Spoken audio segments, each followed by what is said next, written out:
Muito bem. Agora, a quem interessa o ocultismo? Eu vou dizer a você a quem interessa o ocultismo. E se você conhece um pouco a Bíblia, se você já leu o suficiente, você vai descobrir que o grande interessado no ocultismo é Satanás. É o diabo que gosta de coisas escondidas. No trato das coisas de Deus, a Escritura, a Bíblia ensina a gente a tratar as coisas com clareza, com verdade, com sinceridade. E a Bíblia condena veementemente a mentira. Então todo o ocultista é um grande mentiroso. Por quê? É fácil. Se você conhece algum professor de matemática e você perguntar a ele: meu amigo, você é professor? E ele responder: não sou. Ele está mentindo. Agora, se você me pergunta para um ministro de uma igreja evangélica, como é o caso dos ministros da Congregação Cristã no Brasil, se você perguntar: irmão ancião, irmão cooperador, irmão diácono, você é maçom? E ele, sendo maçom, disser: não, irmão, não sou maçom. Ele não é simplesmente um mentiroso. Ele é um grande mentiroso, entendeu? Porque além de estar mentindo, ele prega para outras pessoas para não mentir. E diz lá na tribuna que a mentira é do diabo. Bom, mas voltemos. O ocultismo só interessa a Satanás. Por quê?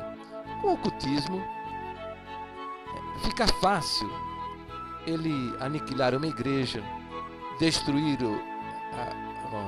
a igreja na pregação do Evangelho da Salvação, desviar a igreja da sua verdadeira missão. Fica muito fácil. Por quê? Porque eles vão poder, ele vai colocar no meio do ministério, dentro da igreja, os seus servos, os servos de Satanás, transfigurados de anjo de luz, fingindo-se servo de Deus e ministro de Cristo. Mas são homens e são mulheres que vão cometer dentro da igreja os mesmos pecados que cometiam os homens lá no mundo. E mais ainda, eles vão fazer conchavos, vão fazer acordos para se protegerem. E é o que acontece na congregação. E vocês já têm conhecimento disso. Um crente mais ou menos maduro, com um bocadinho de experiência na congregação, já sabe que eles declaram aí nas tribunas, né, que Deus nos guiou para colocar o irmão fulano de tal como ancião ou como cooperador nesta congregação. É um carnaval danado, mas na realidade isso aí foi uma conversinha, muitas vezes regada com cerveja ou com um uísque importado, né? E a conversa é mais ou menos assim: olha, vamos fazer o seguinte, esse ano aqui nessa assembleia a gente bota um dos meus, o ano que vem a gente bota fulano de tal que você está pedindo para mim já faz tempo, tá bom? Vamos fazer o seguinte, vamos apoiar a colocação desse fulano aqui, entendeu? E colocam os parentes, né, em primeiro grau, depois colocam os parentes em segundo, terceiro grau, colocam os amigos, e colocam os parentes e os amigos, e esse pessoal todo vai permeando toda a estrutura da igreja, seja no espiritual ou na administração mesmo, entendeu? Para quê? Para fazerem as suas negociatas, para fazer crescer o seu poder dentro da igreja. É assim que eles fazem, formam os grupos, né? Então veja, no caso de uma situação difícil, de um escândalo que um deles cometa, ele tem lá a turma dele lá para protegê-lo, fazer uma espécie de blindagem para que ele não seja atingido. Então, o ocultismo facilita a prática de todas estas coisas. Vender para o grande cliente, que é a Congregação Cristã no Brasil, produtos e serviços superfaturados, né, para dividir as comissões. E quando roubam da coleta, os outros vão ajudar a esconder isso. Tá aí. Acontece mesmo, né? Fruto do ocultismo. Desta maneira, o mal nunca para de crescer no seio da igreja. Por quê? Porque o ladrão, ele vai trazer para junto de si, no ministério, um outro ladrão também. Um safado, um sem vergonha. Quem ele vai trazer? Vai trazer seus amiguinhos, a sua corja. Tá certo? E esses homens vão dominando o ministério da igreja. De uma maneira tal, isso cresce que fica incontrolável, desproporcional. Entendeu?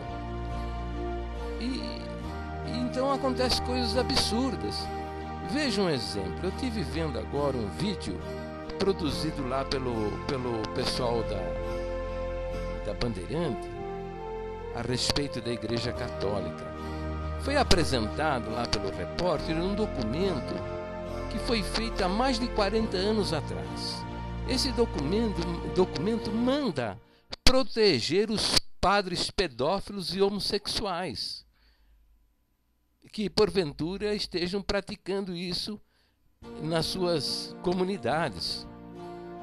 Durante 40 anos, então, a igreja, os bispos, eles começaram a transferir os padres apanhados em pecado em algum lugar para outras comunidades, mas proibindo qualquer ação no sentido de punir essa gente.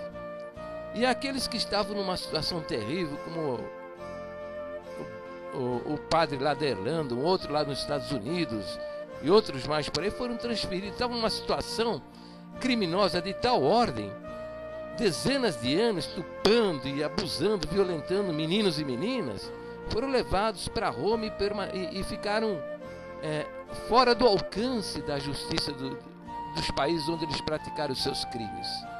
Isso durante 40 anos. Isso permitiu o quê?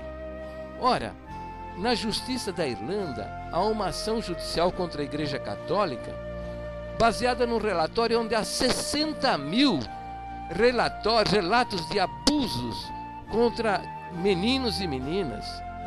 Então é isso aí. É isso que o ocultismo propicia.